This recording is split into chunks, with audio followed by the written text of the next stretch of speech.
Can you imagine waiting nearly 40 years for some kind of justice? Justice when your child disappears and you don't know where she is for 40 whole years. This was the case of Jonelle Matthews. Jonelle Matthews was born on February the 9th, 1972 to a 13-year-old girl named Terry Vieira. She was born at a cottage hospital in Santa Barbara, California. Her mother, Terry, was just so young. At 13, she was just a child herself, so it was decided that Jonelle would be adopted out. It's unclear if this was a decision that her mother, Terry, had made or whether it was made for her. It was the 70s and things were done a little differently back then. So 6 weeks after being born, it was decided that Jonelle would be adopted out to 2 new parents, and she was adopted to Jim and Gloria Matthews, given the name Jonelle Matthews. She would join an older sister at their family home. Jim and Gloria had 1 child already, so Jonelle would now have an older sister to grow up with and look up to. And several years later, the family moved from California to Greeley, Colorado. Her father would later become a principal of Platte Valley Elementary School in Colorado. But on the evening of December the 20th, 1984, Jonelle Matthews was performing in a Christmas concert at the Interwest Bank of Denver as a member of the Greeley's Franklin Middle School Choir. Her father was at her sister's basketball game, so he couldn't come, and her mother was temporarily out of state, caring for an ill family member, so none of her family were able to be there on that night. After the concert, she managed to get a ride home with one of her friends, Dina, and her friend's father, Russ Ross. Jonelle Matthews arrived home after being dropped off at 8:15 p.m. And shortly after 8:30 p.m, the home phone rang, and Jonelle Matthews answered it. But it was a phone call for her father, so Jonelle took the name and the number and the time that the caller rang. She scribbled it all down on a piece of paper and left a message for her father. But when he arrived home at 9:30 p.m, only an hour later, Jonelle was nowhere to be found. And they found the note and knew that Jonelle must have come home from the concert. They started to call her friends' families, but Mr. Russ Ross explained that he had dropped her off at 8:15 and he'd watched her walk inside. But when her father got settled down for the night and still no Jonelle, her father called the police. And this was so out of character for Jonelle. She never went anywhere without telling her parents where she was going, and at the very least would have written a note. Now we have to remember back to 1984. There were no cell phones. You couldn't just zap a message. It was all sticky notes. They were like everything, but it was so out of character and so very concerning. Her father called her mother, but she'd not heard from Jonelle either, and she was torn to race all the way back just in case she suddenly showed up. And as the police dug deeper into the case of missing Jonelle Matthews, they soon realised that the phone call was the last time anyone had spoken to Jonelle. When her father arrived home at 9:30 that night, he had apparently found the garage door open, but nobody in the house. And he noticed that Jonelle's shoes and shawl that she had worn to the concert were near a heater in the family room, a place where she often sat to warm herself when she got home. The Matthews' older sister, Jennifer, she arrived home at 10 p.m, but had not seen her sister either.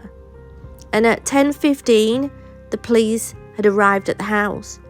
They found footprints in the snow indicating that someone had been looking in and around the windows. But there was no sign of a struggle and no sign of forced entry. With snow on the ground, Jim Matthews thought that it was unlikely his daughter would go far without wearing her shoes, which were located in the house. And for several weeks after the disappearance, law enforcement plays Jonelle Matthews' mother. Remember, the 13-year-old, she's a bit older now, but Terry Vieira Martinez under surveillance without telling her that her daughter was missing. But in 1994, a decade after the disappearance of Jonelle Matthews, she was legally declared dead. And in 1997, Gloria Matthews received a letter from Jonelle's real mother requesting permission to visit. Terry Vieira had used a search consultant to locate the child she had given up for adoption. The Matthews family had notified Terry about what had happened, and the two families later became quite good friends. But years after Jonelle Matthews' disappearance, her parents moved to the Philippines as missionaries, later relocating after retirement to Costa Rica. And her sister, she married and moved out of the area. But the disappearance of Jonelle attracted a lot of interest from the public. She was one of the first on the milk carton kids. Her picture, date of her disappearance and everything was printed on the side of a milk carton back then for a period of time as part of the nationwide effort to help find missing children. Even President Ronald Reagan mentioned Jonelle in a speech he gave on the 7th of March 1985. As recently as 2018, Greeley police had been recontacting witnesses and applying for latest forensic advances in their investigation. But then, excavators installing a pipeline discovered human remains at 4:50 p.m. on Tuesday, July the 23rd, 2019, near the intersection of Country Roads 34.5 and 49. It was 15 miles southeast of the Matthews home.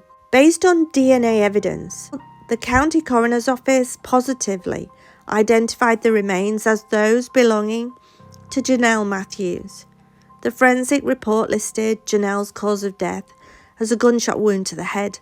And on September the 13th, 2019, the Greeley Police Department announced that Stephen Dana Pankey, a former Greeley resident who ran for governor in Idaho in 2014 and 18, was a person of interest in her abduction and death. On Wednesday, the 4th of September 2019, police in Twin Falls, Idaho, searched his condo under a warrant that stated investigators had probable cause to believe that he had abducted and murdered Jonelle Matthews. Pankey and his former wife, Angela Hicks, lived about 3 miles from Jonelle's home. He had been a youth pastor at the church where Jonelle's family had attended. Greeley Police Commander Roy Smith stated that this Mr. Pankey had made repeated efforts to speak with detectives about Jonelle's case, but refused to answer questions when detectives travelled to Twin Falls on August the 15th, 2019. He knew he was a person of interest in September 2019 when he was interviewed by the Idaho Statesman. Mr. Pankey told the newspaper that he did not know Jonelle or her family and had only heard about them following her disappearance. He said that him and his wife were home on the night of the disappearance. He said that they were planning to leave town the next day for a Christmas visit with family members in Big Bear and had already loaded their car. But decades later, Mr. Pankey provided investigators with documents concerning this trip, which police said contained false statements and details they did not believe. A few months following Jonelle's disappearance, Mr. Pankey had attended a church service where a minister claimed that the girl would be found safe. But his wife, Angela, claimed to have heard Mr. Pankey muttering in response, accusing the minister of being a false prophet. And in 2008, Mr. Pankey's son was murdered also. And at his son's funeral, his wife, Angela, reportedly heard Mr. Pankey say, "I hope God didn't allow this to happen because of Jonelle Matthews." The police announced that Mr. Pankey had long been a person of interest in this case. Mr. Pankey repeatedly claimed to have knowledge of the crime and had asked for immunity in exchange for information. The criminal indictment said that he intentionally inserted himself in the investigation many times over the years, claiming to have knowledge of the crime, which grew inconsistent and incriminating over time. Mr. Pankey had claimed that on the evening of Jonelle's abduction, a rake was used to cover up tracks left in the snow.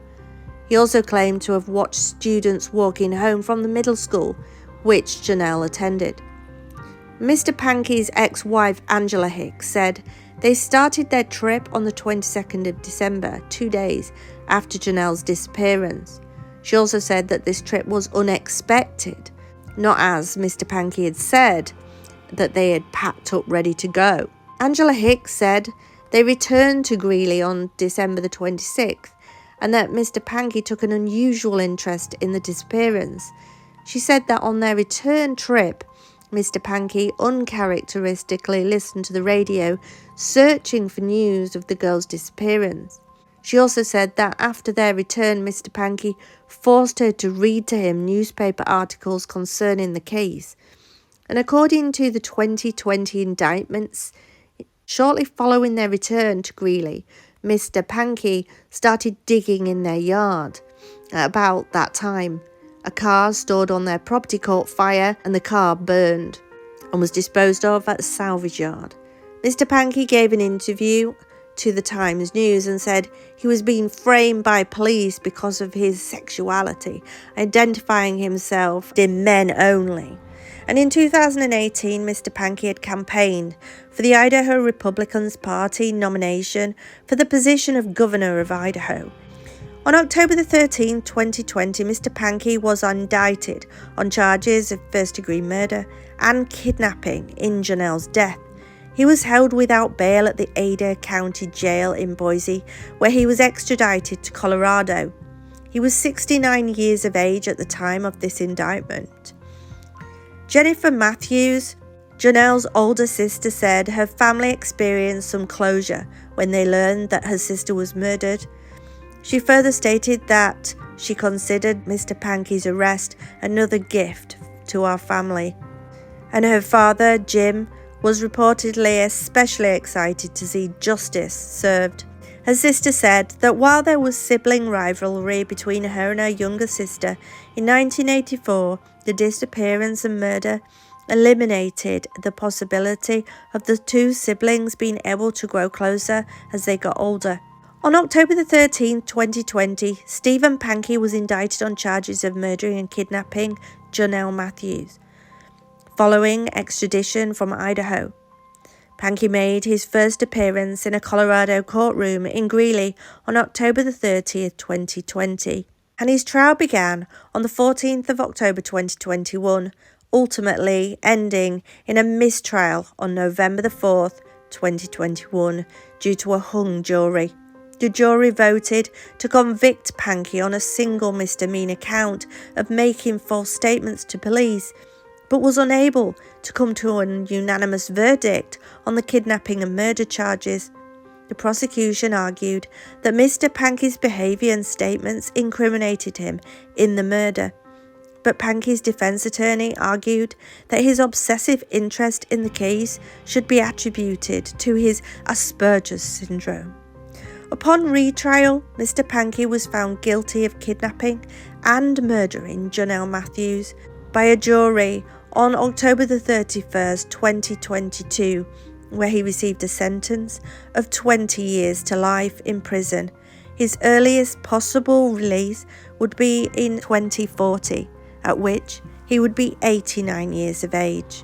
And as of 2024, Mr. Pankey is still serving his sentence at the Arkansas Valley Correctional Facility in Ordway, Colorado.